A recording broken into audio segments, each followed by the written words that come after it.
ஓம் நம சிவாய். அவனருளாலே அவன் தாழ்வனை.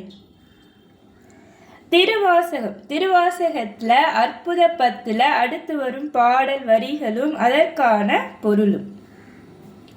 ஊசலாட்டும் இவ்வுடல் உயிர் ஆயின இருவினை அறுத்து என்னை ஓசையால் உணர்வார்க்கு உணர்வு அறியவன் உணர்வு தந்து ஒளியாக்கி பாசமானவை பற்று அறுத்து உயர்ந்த தன் பரம்பெரும் கருணையால் ஆசை தீர்த்து அடியார் அடி கூட்டி அற்புதம் அறியேன் என்றார் மாணிக்கவாசக பெருமான்.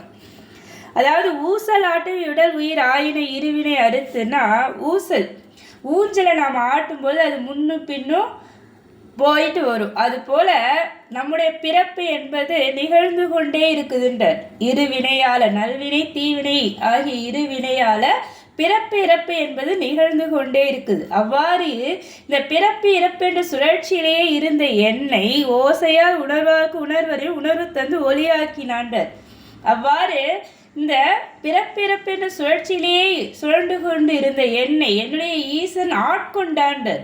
அதுவும் எப்பேற்பட்ட நூலறிவால அறிய முற்படுபவர்களுக்கு, ஓசையா உணர்வார்க்கு உணர்வு அறியவன், நூலறிவால இறைவனை அறிய முற்படுபவருக்கெல்லாம் அறிய முடியாத பெருமானவன். ஏன்னா அவனை உள்ள அன்பாலும் பக்தியாலும் மட்டுமே நாம உணர முடியும். அப்பேற்பட்ட அந்த பெருமான் தன்னுடைய பெரும் கருணையை தந்து உயர்வான தன் மேலான கருணையால் ஞானத்தை வழங்கி என்னை ஞானமயமாக்கி மும்மல கட்டுக்களை அறுத்து ஆசை தீர்த்து அடியாரடி கூட்டினாண்டர். மும்மல கட்டுகள்னா ஆணவம், கண்மம், மாயை சொல்றாங்க இல்லையா? இந்த மூன்று மலங்களையும் அறுத்து என்னுடைய ஆசையை வேறறுத்து தன்னுடைய அடியார் திருக்கூட்டத்தோடு என்னையும் சேர்த்து கொண்டான்றார். இது அற்புதம் தானே? ஆசை தீர்த்து அடியாரடி கூட்டிய அற்புதம் அறியேன் என்றார்.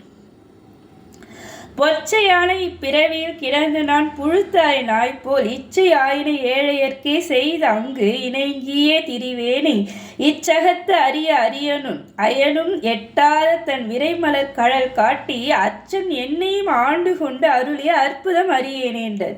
பொச்சையான இப்பிறவியில்னா, பொச்சைனா காடு போல இந்த பிறவி என்பது அடர்ந்து நீண்டு கொண்டே போதான். பிறப்பு என்பது காட்டுக்குள்ள சென்றால் நாம திரும்பி வர தெரியலைன்னா ரொம்ப கஷ்டம். அது போல இந்த பிறவியிலே கிடந்து நான் புழுத்தாய் நாய் போல இச்சையாயின ஏழையர்க்கு செய்தது இணங்கியே திரிவேனேன்றார்.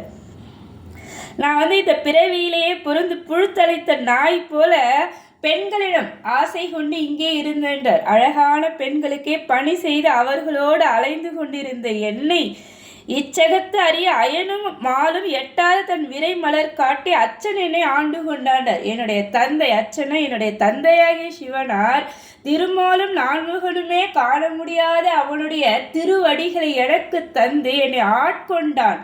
இது அற்புதம் தானே? அதுதான் சொல்றார், அச்சன் என்னையும் ஆண்டு கொண்டு அருளிய அற்புதம் நான் அறியேனேன்றார்.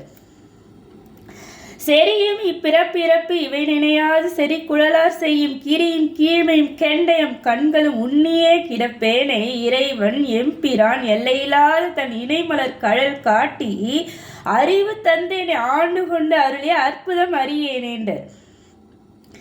அதுதான் அவர் சொல்றாரு, இந்த பிறப்பு இறப்பு என்பதே நமக்கு சுழற்சி தான். இதுலேருந்து நம்ம மீண்டு வர்றதுன்றது ரொம்ப கஷ்டம். ஏன்னா நாம இருவினைகளை தொடர்ந்து செஞ்சுக்கிட்டே இருக்கிறோம். அதான் எங்கள் மாணிக்கவாசகர் சொல்ற, இவ்வாறு இருவினைகளை செய்து இந்த கீழ்மையான எண்ணத்திலேயே பிறப்பிறப்பு பற்றி கவலைப்படாம அழகான பெண்களுடைய கண்களிலே மயங்கி கிடந்த என்னை இறைவன் எம்பிரான் எல்லையில்லாத தன் இணைமலர் கடல் காட்டி அவனுடைய திருவடிகளை எனக்கு தந்து எனக்கு அறிவையும் தந்து என்னை ஆட்கொண்டான். இது எவ்வளோ பெரிய அற்புதம் இல்லையா? எல்லாருக்குமே கிடைக்காது. மாணிக்கவாசகருக்கு கிடைச்சிருக்கு. அவருடைய பிறப்பு இறப்பை அறுத்து அவருக்கு ஞானத்தை வழங்கி இறைவன் அவரை ஆட்கொண்டு தன்னுடைய அடியார் கூட்டத்தோடு சேர்த்து கொண்டார்னா இது எவ்வளோ பெரிய அற்புதம்.